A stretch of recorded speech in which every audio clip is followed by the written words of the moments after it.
Sandrine Rivière, bonjour. Bonjour. Alors, vous avez une activité qui fait rêver les jeunes femmes, mais c'est un cliché, et on va en parler après, parce qu'il n'y a pas que les jeunes femmes. Mais vous êtes professeur de pole dance. Exactement. Vous avez votre propre studio. Alors, pour ceux qui l'ignoreraient, c'est quoi le pole dance? La pole dance, c'est un sport déjà. Parce qu'on pense souvent que c'en est pas un, mais c'est un sport. Et pour moi, c'est un parfait mix entre la gymnastique, la danse et le cirque. Donc on va faire des figures de pole dance sur une barre verticale qu'on va allier avec des transitions de danse, et on peut l'aborder en fait de plusieurs façons. Il y a des façons vraiment gymniques, il y a des façons de l'aborder d'une façon plus gymnique et aussi plus artistique ou plus sensuelle. Alors, est-ce que c'est quelque chose qu'on improvise ou est-ce qu'il y a des figures imposées un peu comme en gymnastique? Alors, ça dépend. Si on fait des cours en loisir, on peut vraiment en faire comme on en a envie. Par contre, si on veut faire de la compétition, effectivement, c'est très cadré et il y a des points, des règles, etc. Moi, j'ai décidé de l'aborder d'une façon plus libre,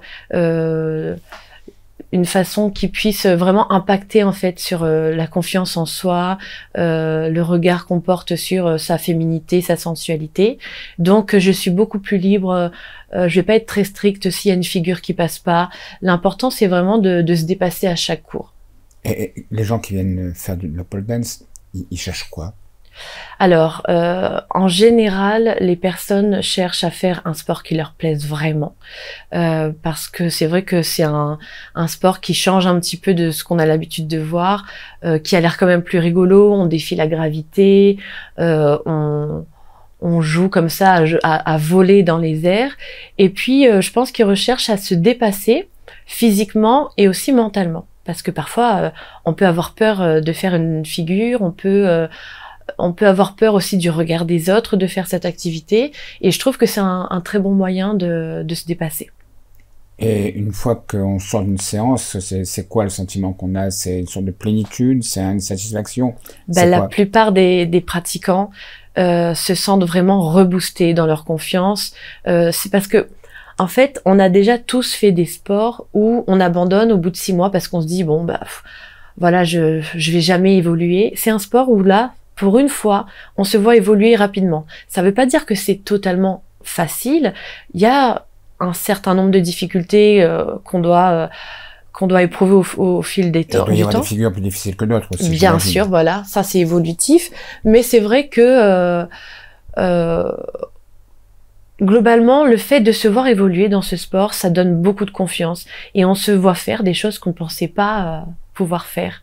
Et ça donne une confiance dingue. L'image qu'on se fait d'un sport comme celui-là, c'est qu'il faut avoir de la force dans les bras, de la force dans les muscles des cuisses, il faut être capable de s'agripper à la barre. Exactement. C'est un cliché ou alors... Alors, oui et non, parce que je vais pas vous mentir, pour faire de la pole dance, on a besoin d'une certaine force et d'une certaine souplesse. Sauf que ça ne vient pas d'un coup. C'est comme si que je disais, je vais pas chez le coiffeur parce que mes cheveux ne sont pas propres. Vous voyez, c'est à moi, coach, d'encadrer les gens pour qu'ils aient progressivement une meilleure condition physique en termes de force et de souplesse. Donc, quand on commence, on n'a pas besoin d'être déjà fort et musclé et souple. C'est moi qui vais les emmener vers ce chemin-là progressivement à leur rythme. Il faut pas aller trop vite non plus.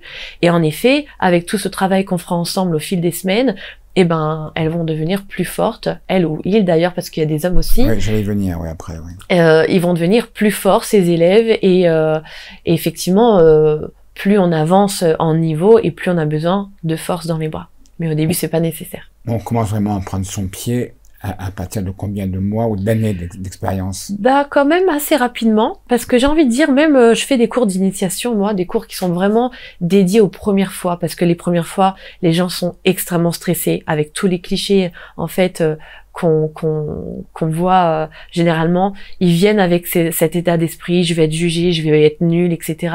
Donc je dédie vraiment un cours à ces premières fois où je vais tout leur expliquer, et dès ce premier cours, en 1 heure, ils ont déjà fait 5-6 figures.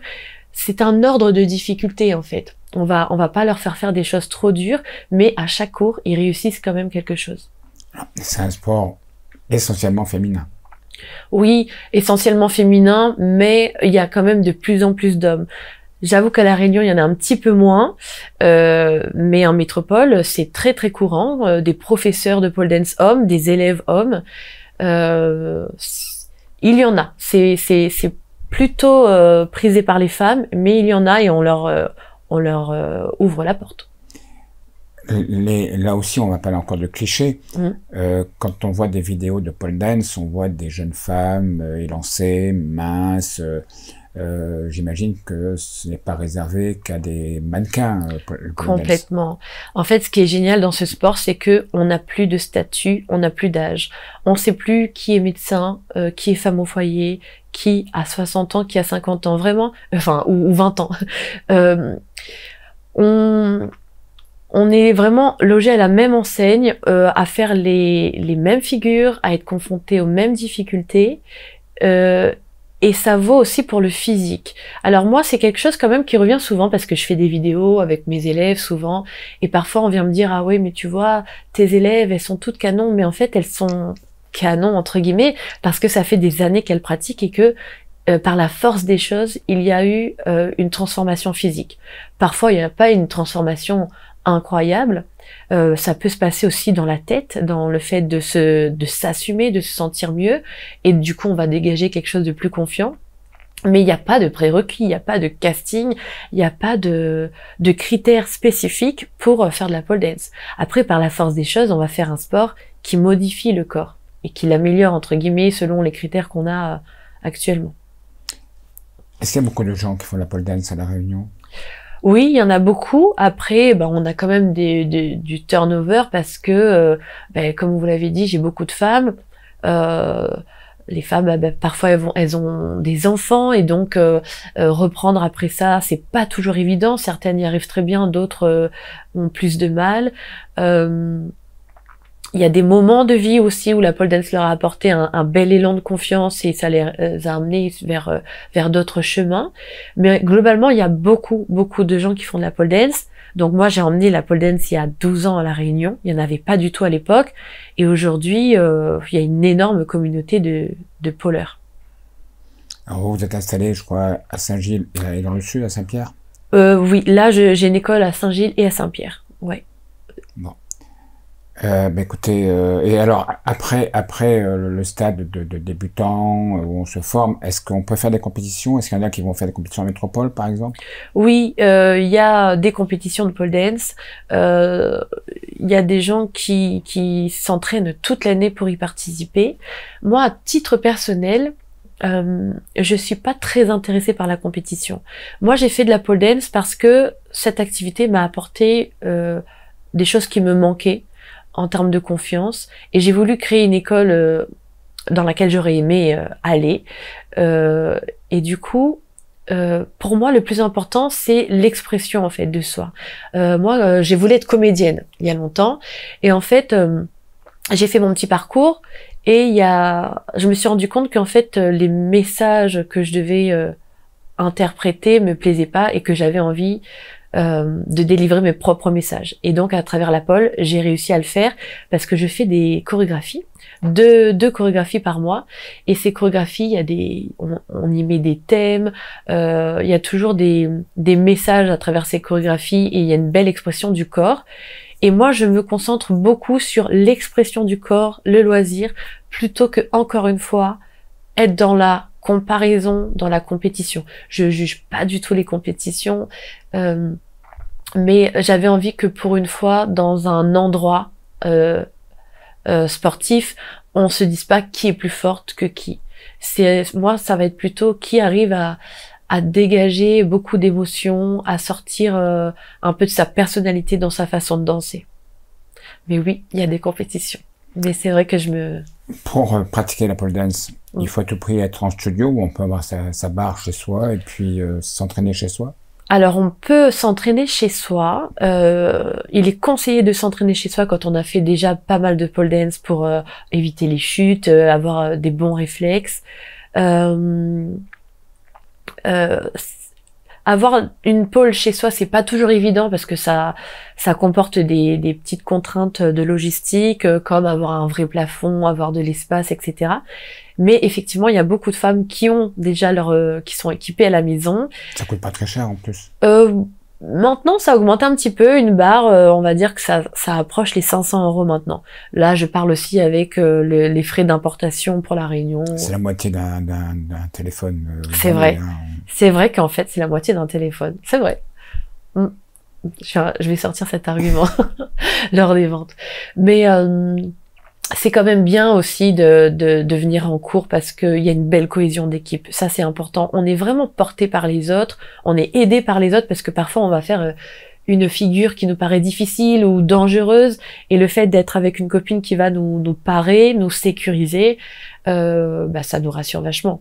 Et puis, l'énergie d'un groupe, c'est sympa aussi. Il y a des couples qui viennent? C'est arrivé qu'il y ait deux couples qui viennent, mais souvent la femme continue et l'homme arrête. Mais les hommes, en fait, ils aiment vraiment l'activité. Je pense que ce qui les dérange, c'est que ils sont en minorité dans cette classe et que probablement à l'extérieur, ils doivent faire l'objet de pas mal de moqueries, ce qui est dommage. Aujourd'hui, rien ne se passe en dehors des réseaux sociaux. Vous avez un endroit où on peut vous suivre, regarder les vidéos Oui, je poste énormément sur Instagram. Mon compte s'appelle Sandrine Pole Dance Réunion. J'y montre des figures de pole dance, des chorégraphies, et parfois je m'autorise aussi à faire des petites vidéos humoristiques parce que ça fait partie de moi, parce que j'aime que dans mon école on puisse rigoler, qu'on puisse s'exprimer artistiquement, et je vous invite à me suivre, que ça soit sur Instagram mais dans les cours aussi. J'aimerais bien que les gens essayent au moins une fois de se challenger en se disant peut-être que c'est mon sport, parce que des fois on est surpris. Faut pas se dire j'ai pas déjà fait un peu de gymnastique avant, un peu de danse. Non, moi par exemple, j'avais aucun parcours sportif avant de commencer, et la plupart des filles que j'ai justement, on a un peu souvent le même parcours. On n'a jamais vraiment accroché avec un sport, et celui-là, ça a été vraiment une révélation. Après, on a aussi des anciennes danseuses, des anciennes gymnastes, des gens qui viennent de l'escalade, etc. Mais il y a beaucoup de femmes qui n'avaient jamais fait de sport avant et qui enfin trouvent quelque chose qui les accroche. Très bien. Merci Sandrine. Merci à vous. Au revoir. Au revoir.